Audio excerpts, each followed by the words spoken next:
ಶ್ರೀಯರಸಗಾಂಗೇಯನುತ ಕೌಂತೆಯ ವಂದಿತ ಚರಣ ಕಮಲದಳಾಯ ತಾಂಬಕ ರೂಪ ಚಿನ್ಮಯ ದೇವಕೀ ತನಯ ರಾಯ ರಘುಕುಲವರ್ಯ ಭೂಸುರ ಪ್ರಿಯ ಸುರಪುರ ನಿಲಯ ಚೆನ್ನಿಗರಾಯ ಚತುರೋಪಾಯ ರಕ್ಷಿಸು ನಮ್ಮ ನನವರತ.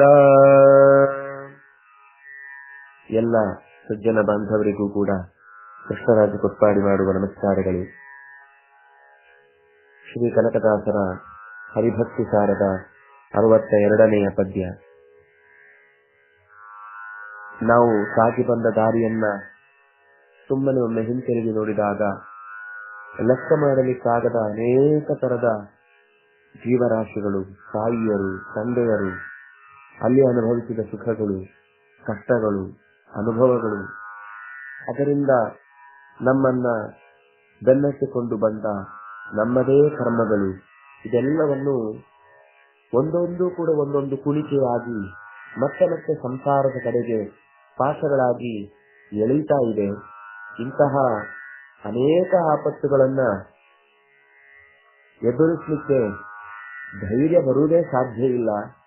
ನೀನೇ ಎದೆಗುಂದದಂತೆ ಈ ಎಲ್ಲಾ ಕುಣಿಕೆಗಳಿಂದಲೂ ತಪ್ಪಿಸಿ ನಮ್ಮನ್ನ ಉದ್ಧರಿಸಬೇಕು ಅಂತ ಪ್ರಾರ್ಥಿಸ್ತಾ ಇದ್ದಾರೆ.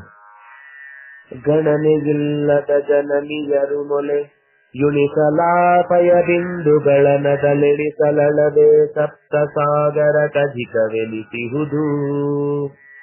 ಬಣಗು ಕಮಲ ಜನದ ತಾನೇ ಮಣೆಯದಾರನು ಈತ ಮಾಡಿದ ಕುಣಿಕೆಗಳ ನೀ ಬಿಡಿಸಿ ರಕ್ಷಿಸು ನಮ್ಮ ನನವರತ.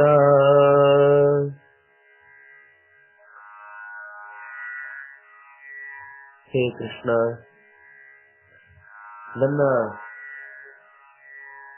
ಅನೇಕ ಜನ್ಮಗಳ ದಾರಿಯಲ್ಲಿ ಅನೇಕ ತಂದೆ ತಾಯಿಯರು, ಅನೇಕ ಬಂಧುಗಳು, ಅನೇಕ ರಕ್ತ ಸಂಬಂಧಿಗಳು, ಹೀಗೆ ಸಂಬಂಧಗಳ ಲೆಕ್ಕಾಚಾರಕ್ಕೆ ತೊಡಗಿದರೆ ಅದು ಮುಗಿಯದಷ್ಟು ದೊಡ್ಡದಿದೆ. ಅದರಲ್ಲೂ ಪ್ರಧಾನವಾಗಿ ಮಾತುಪಯೋಧರ ರಸಂ ನಪುನಃಪಿಬಂತಿ. ಮನುಷ್ಯನಿಗೆ ದೊಡ್ಡ ಕುಣಿಕೆ ಅಂತಂದ್ರೆ ಒಂದು ಕಡೆಯಿಂದ ಮಗುವಿಗೆ ತಾಯಿ ಹಾಲಷ್ಟು ದೊಡ್ಡದಾದ ಸವಲತ್ತಿನ ಆಹಾರ ಇನ್ನೊಂದಿಲ್ಲ ಅಂತ ನಾವು ವೈದ್ಯಕೀಯ ಶಾಸ್ತ್ರದಲ್ಲಿ ಓದಿದ್ರೆ, ಅಧ್ಯಾತ್ಮದ ದಾರಿಯಲ್ಲಿ ತಾಯಿಯ ಎದೆ ಹಾಲನ್ನುವುದೇ ಒಂದು ಕುಣಿಕೆ ಅನ್ನುವ ರೀತಿ, ಅಂದ್ರೆ ಸಂಸಾರಕ್ಕೆ ಬರಲಿಕ್ಕೆ, ಮತ್ತೆ ಈ ಸಂಸಾರದ ರುಚಿ ಹತ್ತಲಿಕ್ಕೆ, ಕುಣಿಕೆಯಲ್ಲಿ ಸಿಕ್ಕಿಕೊಳ್ಳಿಕ್ಕೆ ಅದು ಕಾರಣ ಅಂತ. ಅಂದ್ರೆ ಆಹಾರ ಅನ್ನುವುದು ಹೊರ ಜಗತ್ತಿನಿಂದ ಹೊಟ್ಟೆಯೊಳಗೆ ಬಿದ್ದ ತಕ್ಷಣವೇ ಈ ಜಗತ್ತಿನ ಒಂದು ಸಂಬಂಧ ಗಟ್ಟಿಯಾಗಿ ಬಿಡುತ್ತೆ ಅಂತ. ಹಾಗಾಗಿ 9 ತಿಂಗಳ ತಲೆಕೆಳಕಾದ ಕತ್ತಲೆಯ ಕೋಣೆಯ ಅನುಭವವನ್ನೂ ಕೂಡ ಗರ್ಭದಿಂದ ಹೊರ ಬಂದ ತಕ್ಷಣವೇ, ಹೊರಗಿನ ಗಾಳಿಯನ್ನ ಎಳೆದುಕೊಂಡ ತಕ್ಷಣವೇ ಎಲ್ಲ ಮರೆತು ಹೋಗುತ್ತೆ ಅಂತ. ತಾಯಿಯ ಎದೆ ಹಾಲು, ಮೂಗಿನಿಂದ ಉಸಿರಾಟ, ಇದು ಮಗುವಿಗೆ ಹೊರಜನ್ಮದ ಸಂಪರ್ಕವನ್ನು ಕಲ್ಪಿಸಿಕೊಡುತ್ತೆ. ಹಾಗೆ ಕಲ್ಪಿಸಿಕೊಟ್ಟಂತಹ ಸಂಬಂಧ ಅದೇ ಬಂಧವಾಗಿ ಮನುಷ್ಯನನ್ನ ಮತ್ತೆ ಮತ್ತೆ ಸುತ್ತುವುದಕ್ಕೆ ಕಾರಣವನ್ನಾಗಿಸುತ್ತೆ. ತಾಯಿ ಎದೆ ಹಾಲು ಅಂತನ್ನುವಂತಹದ್ದು ಮಗುವಿನ ಅಗತ್ಯ ಅನ್ನುವುದನ್ನ ಅಲ್ಲಗಳೆಯದೆ ಇನ್ನೊಂದು ಮುಖದಿಂದ ನೋಡಿದಾಗ ಅದು ಮತ್ತೆ ಈ ಸಂಸಾರದ ಚಕ್ರಕ್ಕೆ ಸಿಲುಕಿಸ್ಲಿಕ್ಕೆ ಬೇಕಾದಂತಹ ಒಂದು ಅರವಾಗಿ ಕಾಡ್ತಾ ಇದೆ ಅನ್ನುವುದನ್ನು ಹೇಳ್ತಾ, ಗಣನೆ ಇಲ್ಲದ ಜನನಿಯರು, ತಾಯಿಯರು ನನಗೆ ಮೊಲೆ ಹಾಲನ್ನು ಉಣಿಸಿದ್ದಾರೆ. ಅನೇಕ ಜನ್ಮಗಳಲ್ಲಿ ಮತ್ತೆ ಮತ್ತೆ ಮತ್ತೆ ಮತ್ತೆ ಹುಟ್ಟಿ ಬರ್ತಾ ತಾಯಿಯ ಪೋಷಣೆಗೆ ಒಳಗಾಗಿದ್ದೇನೆ. ಅದರ ಪಯ ಹಾಲಿನ ತೊಟ್ಟುಗಳನ್ನು ನಾನು ಲೆಕ್ಕ ಹಾಕುವುದಕ್ಕೆ ಸಾಧ್ಯ ಇದೆಯೇ? ಸಪ್ತ ಸಾಗರ ಕಧಿಕವೆನಿಸುವುದು. ಅದನ್ನ ನಾನು ಒಟ್ಟು ಹಾಕಿ ರಾಶಿ ಹಾಕಿ ನೋಡಿದ್ರೆ ಅದು 7 ಸಾಗರಗಳು ತುಂಬುವಷ್ಟು ದೊಡ್ಡ ಪ್ರಮಾಣದಲ್ಲಿ ಇದೆ. ಅಷ್ಟು ಪ್ರಮಾಣದಲ್ಲಿ ಹುಟ್ಟಿ ಬಂದ ಆ ಜನ್ಮಗಳಿಗೆ ಯಾವ ಯಾವ ಕರ್ಮಗಳು, ಯಾವ ಯಾವ ಸಂಬಂಧಗಳು ನಮ್ಮನ್ನ ಇಲ್ಲಿಯ ತನಕ ತಂದಿದೆ ಅಂತ ಅನ್ನೋದು ಗೊತ್ತಿಲ್ಲ. ಆದ್ರೆ ಅಷ್ಟು ಜನ್ಮಗಳಲ್ಲಿ ಅಷ್ಟು ತಾಯಿಯರ ಎದೆಹಾಲುಗಳನ್ನ ಒಟ್ಟು ಹಾಕಿದಾಗ ಅದು 7 ಸಾಗರವನ್ನು ಮೀರಿ ನಿಲ್ಲತ್ತೆ. ಏಳು ಕಡಲುಗಳನ್ನು ದಾಟಿ ಒಬ್ಬ ಸಾಧಕ ವೀರ ಅನ್ನಿಸಬೇಕು ಅಂತಂದ್ರೆ ಅದು ಸುಲಭದ ಮಾತಲ್ಲ. ಅದಕ್ಕೆ ಯಾರು ಕಾರಣ?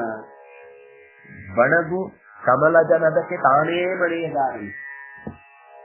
ಈ ನಮ್ಮ ಬೊಮ್ಮೆ ಇದ್ದಾನಲ್ವಾ, ಅವನೇ ನನ್ನನ್ನ ಇಷ್ಟು ಸರ್ತೆ ಹಣೆ ಬರಹ ಬರೆಯುವುದು ಮತ್ತೆ ಭೂಮಿಗೆ ಕಳಿಸುವುದು. ನನ್ನ ಹೋದ ಜನ್ಮ ಎಲ್ಲ ಲೆಕ್ಕಾಚಾರಗಳನ್ನ ನಿನ್ನ ಆದೇಶದಂತೆ ಜಗತ್ತನ್ನು ಸೃಷ್ಟಿಯಲ್ಲಿ ಇಟ್ಟುಕೊಂಡವ ಸ್ವಲ್ಪವೂ ಮಧ್ಯದಲ್ಲಿ ಇದು ಹೀಗಾಗ್ಬೇಕು, ಹೀಗಾಗ್ಲಿ, ಸಾಧಕತೆ ಮುಂದೋಗ್ಲಿ ಅಂತ ಅನ್ನೋದನ್ನು ತೋರಿಸದೆ ಬಹಳ ಶಿಸ್ತಿನ ಸಿಪಾಯಿ ಅಂತ ನಿನ್ನ ಆಜ್ಞೆಯ ಅನುಸಾರವಾಗಿ ಜಗತ್ತಿನ ಸೃಷ್ಟಿಯನ್ನು ಮಾಡುವಾಗ ಕರ್ಮಗಳನ್ನ ಸರಿಯಾದ ಲೆಕ್ಕದಲ್ಲಿ ಇರಿಸಿ ಅದರಂತೆ ಸೃಷ್ಟಿಯ ದಾರಿಯಲ್ಲಿ ನಮ್ಮನ್ನ ಸಾಗುವಂತೆ ಮಾಡ್ತಾ ಇದ್ದಾನೆ. ಅವನಿಂದಾಗಿಯೇನೆ ಮತ್ತೆ ಮತ್ತೆ ಮತ್ತೆ ಮತ್ತೆ ಈ ಅನೇಕ ಜನ್ಮಗಳಲ್ಲಿ ಎತ್ತಿ ಬರ್ತಾ ಇದ್ದೇನೆ. ಅದರಿಂದಾಗಿ ಈತ ಮಾಡಿದ ಕುಣಿಕೆಗಳ ನೀ ಬಿಡಿಸಿ ರಕ್ಷಿಸು. ನೀನು ಮಾಡಿಟ್ಟಿರುವಂತಹ ಸೃಷ್ಟಿಕರ್ತೃವಿನ ನೂರಾರು, ಸಾವಿರಾರು, ಲಕ್ಷಗಟ್ಟಲೆ, ಕೋಟಿಗಟ್ಟಲೆ ಲೆಕ್ಕಕ್ಕೆ ಸಿಗದಷ್ಟು ಕುಣಿಕೆಗಳು ಒಂದಾದ ಮೇಲೆ ಒಂದು, ಒಂದಾದ ಮೇಲೆ ಒಂದು ನಮ್ಮ ಸುತ್ತ ನಿಂತುಕೊಂಡಿದೆ. ನಾವು ಯಾವ ಕಡೆ ಕಾಲು ಹಾಕಿದ್ರು, ಯಾವ ಕಡೆ ಕೈ ಹಾಕಿದ್ರು, ಯಾವ ಕಡೆ ತಲೆ ಹಾಕಿದ್ರು ಒಂದಲ್ಲ ಒಂದು ಕುಣಿಕೆಗೆ ನಾವು ಸಿಕ್ಕಿ ಹಾಕೊಳ್ತೇವೆ. ಅದು ಮೇಲಕ್ಕೆ ಎಳೆದೇ ಎಳೆಯುತ್ತೆ. ಮತ್ತೆ ಅಂತರಾಳದಲ್ಲಿ ತ್ರಿಶಂಕುವಿನಂತೆ ಮಧ್ಯದಲ್ಲಿ ಸಿಲುಕಿ ಈ ಸಂಸಾರದ ಸುಖ ದುಃಖಗಳ ನಡುವೆ ಓಡಾಡಲೇಬೇಕಾಗುತ್ತೆ. ಗಾಳಿ ಬರುತ್ತೆ ಅನ್ನುವುದು ಸರಿ, ಆದ್ರೆ ಎಲ್ಲೋ ಬೆಟ್ಟದ ತುದಿಯಲ್ಲಿ ನಿಲ್ಲಿಸಿ ಓಡಾಡ್ಲಿಕ್ಕಾಗದ ಹಾಗಿರುವ ಪರಿಸ್ಥಿತಿಯಲ್ಲಿ ಗಾಳಿ ಇಟ್ಟರೆ ಆ ಸುಖವನ್ನು ಅನುಭವಿಸುವುದು, ಕೆಳಗೆ ಬೀಳುವುದು, ಕೆಳಗೆ ಬೀಳ್ತೇನೆ ಎನ್ನುವ ಭಯದಲ್ಲಿ ನಮ್ಮನ್ನು ನಾವು ರಕ್ಷಿಸಿಕೊಳ್ಳುವುದು. ಈ ರೀತಿ ಈ ಸಂಸಾರದ ಸುಖದಲ್ಲಿ ದುಃಖದ ಪಂಚಾಗ್ನಿಯಲ್ಲಿ ನಮ್ಮನ್ನ ಇರಿಸಿದ್ದಾನೆ. ನೀನೇ ಅಂತಹ ಕುಣಿಕೆಗಳನ್ನು ಬಿಡಿಸಿ ನನ್ನನ್ನು ರಕ್ಷಿಸಬೇಕು ಅಂತ